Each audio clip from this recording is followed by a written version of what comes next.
ये कहानी है रोहन और रिया की, दो ऐसे भाई बहन जिनकी दुनिया उनकी अपनी माँ के जाने के बाद हमेशा के लिए बदल गई। अरे ओ मनहूस, जरा जल्दी हाथ चला। क्या पूरे दिन इन्हीं बर्तनों से खेलती रहेगी? कॉलेज नहीं जाना क्या तुझे? और सुन, मेरे बेटे समीर के लिए आलू के पराठे बना देना, मक्खन मारकर। माँ जी, भाई के लिए भी बना दूं? मेरा भाई? जब देखो तब मेरा भाई। एकदम चुप। तुम दोनों भाई बहन इस घर पर सिर्फ एक बोझ हो, बोझ। चल जा, कल की बची हुई रोटी रखी है, खा लेना दोनों। पराठे खाने के सपने मत देख, समझी?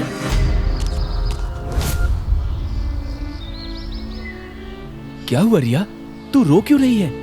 कुछ नहीं भाई, वो बस कुछ नहीं हुआ। तेरी लाडली बहन काम चोरी कर रही थी तो जरा समझा रही थी। जा तैयार हो जा। और सुन रोहन, तेरे इस महीने की कॉलेज की फीस नहीं दी जाएगी। बहुत हो गई पढ़ाई लिखाई, कोई काम धंधा देख लो। लेकिन माँ जी, ये मेरा आखिरी साल है, मेरी पढ़ाई। तो मैं क्या करूं? नाचूं? मेरे पास पैसे नहीं है तुम दोनों पर बर्बाद करने के लिए। मेरा समीर है ना, उसे पढ़ाना है मुझे।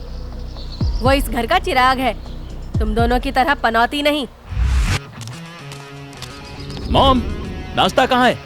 जल्दी करो, मुझे दोस्तों के साथ बाहर जाना है। और हाँ, वो नए जूते खरीदने के लिए 5,000 रुपए चाहिए। हाँ मेरा राजा बेटा, अभी लाती हूँ गर्मा गर्म पराठे। और पैसे ये ले।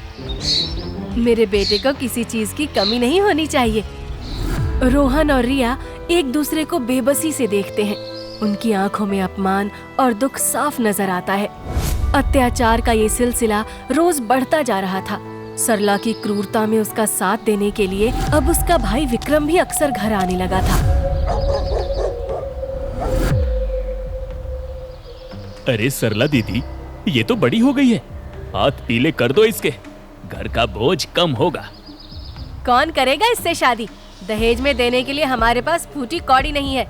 और इसको घर में रखा है काम करने के लिए, मुफ्त की रोटियां तोड़ने के लिए नहीं। रिया की आंखों से आंसू गिरकर जमीन पर लगते हैं। तभी रोहन कॉलेज से आता है। उसके हाथ में एक सर्टिफिकेट था। माँ जी देखिए, मुझे पूरे जिले में स्कॉलरशिप मिली है। अब मेरी आगे की पढ़ाई का खर्चा सरकार उठाएगी। सरला और विक्रम के चेहरे पर खुशी की जगह जलन साफ दिखती है। स्कॉलरशिप? बड़ा होशियार बन रहा है, हैं? तेरी सारी होशियारी हम निकाल देंगे। मामा जी, ये क्या किया आपने? मेरी मेहनत। आवाज नीचे। मेरे भाई से जुबान लड़ाता है। जिस थाली में खाते हो उसी में छेद करते हो। आज तुम दोनों को खाना नहीं मिलेगा। जाओ पड़े रहो अपने कमरे में भूखे। रिया रोते हुए अपने भाई को कमरे में ले जाती है। दोनों कमरे में एक कोने में चुपचाप बैठ जाते हैं। धीरे धीरे वक्त बीतता है और भूख से आधी रात में रिया की नींद खुल जाती है। भैया, मुझे बहुत भूख लगी है। माँ ने सुबह से कुछ भी खाने को नहीं दिया। मुझे बहुत भूख लगी है भैया। रो मत रिया, मैं भी कुछ तेरे लिए खाने को लाता हूँ। तू यहीं बैठ, मैं अभी आया।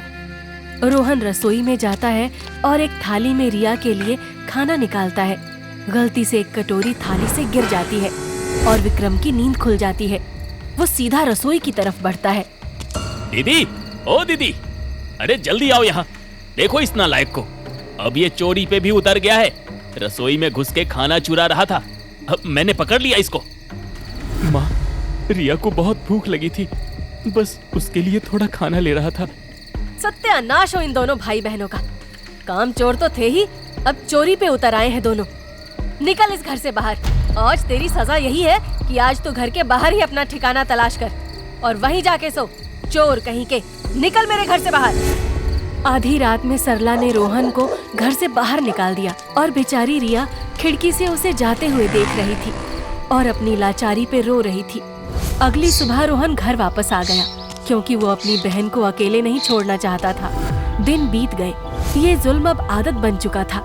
रिया की पढ़ाई लगभग छूट चुकी थी और रोहन को कॉलेज के बाद मजदूरों की तरह घर के भारी कामों में झोंक दिया जाता था। अत्याचार की हद तब हुई जब एक दिन रिया बीमार पड़ गई। रिया को तेज बुखार था और ठंड से कांपते हुए रिया बिस्तर पर लेटी हुई थी। वाह, क्या एक्टिंग हो रही है, महारानी की तरह लेटी हुई है। उठ। माँ, बहुत तेज बुखार है, बदन टूट रहा है, आज काम नहीं हो पाएगा। बुखार है, काम करेगी तो पसीना आ जाएगा, सारा बुखार उतर जाएगा। चल उठ, बाथरूम में कपड़ों का ढेर लगा है। मेरे भाई विक्रम के कपड़े भी हैं, उसे जरा अच्छे से रगड़ कर साफ करना, वो आने वाला है। माँ, रहम कीजिए, वो सच में बीमार है, उसका शरीर तप रहा है, अगर उसे कुछ हो गया तो क्या हो जाएगा? अरे काम चोरों के बहाने हैं ये सब, और तू बड़ा डॉक्टर बन रहा है। हाँ, चल मेरे साथ बाजार चल, 50 किलो आटा और चावल की बोरियां लानी है, गाड़ी में रखने वाला कोई नहीं है। लेकिन मामा जी, रिया। लेकिन वेकिन कुछ नहीं, चल मेरे साथ। एक तरफ तेज बुखार में तपती रिया ठंडे पानी में कपड़े धो रही थी और रो रही थी, दूसरी तरफ रोहन से मजदूरों की तरह भारी बोरियां उठवाई जा रही थी। सरला और विक्रम उन्हें देखकर ऐसे मुस्कुरा रहे थे जैसे कोई तमाशा देख रहे हों। वो सिर्फ उनके शरीर को नहीं, उनकी आत्मा को भी तोड़ना चाहते थे। एक दिन रोहन अपनी माँ की दी हुई एक पुरानी घड़ी को साफ कर रहा था। ये उसकी सबसे कीमती चीज थी। समीर की नजर उस पर पड़ती है। मॉम, देखो भैया के पास कितनी अच्छी घड़ी है, मुझे ये चाहिए। नहीं समीर, ये मैं तुम्हें नहीं दे सकता, ये मेरी माँ की आखिरी निशानी है। निशानी? इस घर में मनहूस निशानियों की कोई जगह नहीं है। मेरा बेटा मांग रहा है ना, तो उसे दे। सरला वो घड़ी समीर को दे देती है। समीर उसे पहनता है, कुछ देर खेलता है और फिर जानबूझकर उसे जमीन पर पटक देता है, जिससे वो टूट जाती है। टूट गई, बेकार थी ये तो। रोहन टूटी हुई घड़ी को उठाता है, उसकी आंखों से आंसू बहने लगते हैं। आज सिर्फ घड़ी ही नहीं, उसका सब्र भी टूट चुका था। उसी रात रोहन और रिया अपने कमरे में थे। रिया के पास एक सूखी रोटी का टुकड़ा था जो उसने छुपा कर रखा था। भाई, ये खा लो, तुमने सुबह से कुछ नहीं खाया। नहीं रिया, तू खा ले, मैं ठीक हूँ। हम कब तक ये सब सहेंगे? हम यहाँ से चले क्यों नहीं जाते? कहाँ जाएंगे भाई, हमारा इस दुनिया में है ही कौन? और पिताजी, उन्हें तो लगता है माँ जी हमारा कितना ख्याल रखती है, वो कभी हमारी बात पर यकीन नहीं करेंगे। नहीं रिया, अब और नहीं, अब पानी सिर से ऊपर जा चुका है। अब इस जुल्म का हिसाब होगा। अब इन्हें सबक सिखाने का वक्त आ गया है। लेकिन कैसे भाई? वो लोग तो बहुत खतरनाक हैं। हर रावण का अंत होता है रिया, और इनका अंत हम दोनों मिलकर लिखेंगे। बस तू मेरा साथ देना। रिया अपने भाई की आंखों में एक नई चमक देखती है और सिर हिलाकर हाँ कहती है। उस रात रोहन ने एक योजना बनाई, एक ऐसी योजना जो सरला और विक्रम के लालच को ही उनका हथियार बनाने वाली थी। अगले दिन रोहन अपने एक दोस्त जो एक प्रॉपर्टी डीलर के ऑफिस में काम करता था, उसे घर लेकर आता है। माँ जी, ये मेरे दोस्त के बॉस हैं, शर्मा अंकल। ये बहुत बड़े प्रॉपर्टी डीलर हैं। नमस्ते बहन जी, मुझे पता चला है कि आप ये घर बेचना चाहती हैं। घर? नहीं तो, हमने तो ऐसा कुछ नहीं सोचा। अरे कैसी बात कर रही हैं? मुझे एक पार्टी डीलर ने बताया है कि इस एरिया में आपकी जमीन पर उनकी नजर है। वो इस पुराने घर के बदले आपको पास की नई कॉलोनी में एक फ्लैट और ऊपर से 20 लाख रुपए कैश देने को तैयार है। 20 लाख का नाम सुनते ही सरला और वहाँ मौजूद विक्रम की आंखों में लालच की चमक आ जाती है। 20 लाख? दीदी, सौदा तो बहुत अच्छा है। लेकिन ये घर मेरे पति के नाम पर है। कोई बात नहीं, अगर बच्चे एनओसी पर साइन कर दें कि उन्हें कोई आपत्ति नहीं है तो सौदा पक्का हो सकता है। आप बस बच्चों से साइन करवा लीजिए, मैं कल आकर आपको 1 लाख रुपए एडवांस दे जाऊंगा। रोहन और वो आदमी ये सब कहकर वहाँ से चले जाते हैं। 20 लाख? विक्रम, हमारी तो किस्मत ही खुल गई। अब इन दोनों मनहूसों से साइन करवाना पड़ेगा। शाम हो जाती है। सरला और विक्रम रोहन और रिया के पास कुछ कागजात लेकर आते हैं। चलो जल्दी से इन कागजों पर साइन कर दो। कैसे कागज हैं ये? तुझे इससे क्या मतलब? जो कहा है वो कर, चुपचाप साइन कर दे। मैं बिना पढ़े कहीं साइन नहीं करूंगा। ये हमारे पिताजी का घर है, हम इसे बिकने नहीं देंगे। हाँ, ये मेरी माँ की आखिरी निशानी है, हम साइन नहीं करेंगे। ये सुनते ही सरला और विक्रम का असली रूप बाहर आ जाता है। करेगा, तेरा बाप भी साइन करेगा। बहुत पर निकल आए हैं तुम दोनों के, हैं? साइन करती है या नहीं, वरना तुझे इतना मारूंगी कि किसी को मुंह दिखाने के काबिल नहीं रहेगी। आज तुम दोनों का इस घर में आखिरी दिन है। छोड़ो मेरी बहन को। आज आप लोगों ने सारी हदें पार कर दी हैं। हाँ कर दी। क्या कर लेगा तू?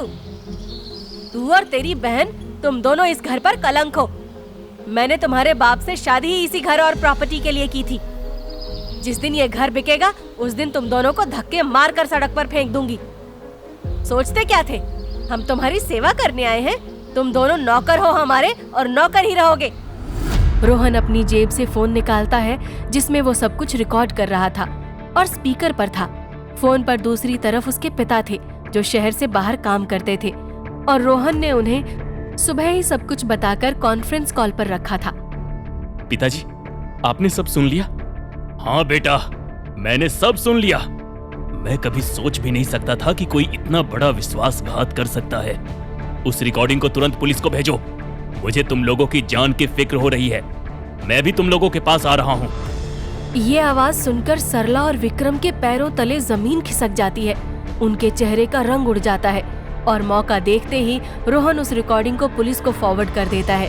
कुछ ही देर में पुलिस का सायरन सुनाई देता है और पुलिस मौके पे पहुंच जाती है। सुर्पनखा और मामा कंस, अब दोनों का समय समाप्त हुआ। अब जेल में कैदी तुमसे काम करवाएंगे। तावड़े, गिरफ्तार कर लो इन दोनों को। समीर का क्या करे सर? सर, इसे छोड़ दीजिए।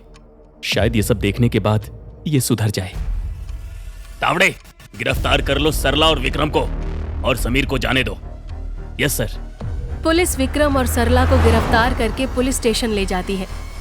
शाम को रोहन के पापा उनके पास पहुंच जाते हैं और उन दोनों को गले लगा लेते हैं। बच्चों, तुम लोग ठीक तो हो ना? बहुत हुआ बच्चों, मुझे इस खेल का अंत करना है। चलो मेरे साथ। निश्चय अपने बच्चों को साथ लेकर पुलिस स्टेशन पहुंचता है। सरला, मैंने तुम्हें इन बच्चों की मां बनने के लिए घर में जगह दी थी और तुम डायन निकली, डायन। मेरे ही बच्चों पर इतना जुल्म। नहीं जी, ये सब झूठ है। ये आपका बेटा आपको भड़का रहा है। अंकल, इस फोन में कुछ वीडियो भी हैं, सब इसमें कैद है। मुझे माफ कर दो, मुझसे गलती हो गई। दफा हो जाओ मेरी जिंदगी से। और विक्रम, तुम दोनों अब जेल में सड़ोगे। मेरे बच्चों को अनाथ समझकर उन पर हाथ उठाने की हिम्मत कैसे हुई तुम्हारी? अब तुम दोनों का खेल खत्म। घर में वापस शांति आ गई थी। निश्चय ने भी अपना ट्रांसफर करवा लिया और अब वो बच्चों के साथ ही रहता था। बच्चों, मुझे माफ करना। मुझे नहीं पता था कि लोग इतना गिर सकते हैं। नहीं पिताजी, आप बस हमारा भला चाहते थे। गलती आपकी नहीं, उन लोगों की नीयत की थी। सब ठीक हो गया भाई। हाँ रिया, अब सब ठीक हो गया। उस दिन उस घर से सिर्फ जुल्म का अंत नहीं हुआ था, बल्कि एक नए सवेरे की शुरुआत हुई थी। रोहन और रिया ने ये साबित कर दिया कि जब सहने वाले अपनी चुप्पी तोड़ते हैं तो वो प्रलय लाते हैं। उनके आंसुओं ने जख्म जरूर दिए थे, लेकिन उन्हीं जख्मों ने उन्हें इतना मजबूत बना दिया कि वो अपने हक के लिए लड़े और जीते भी।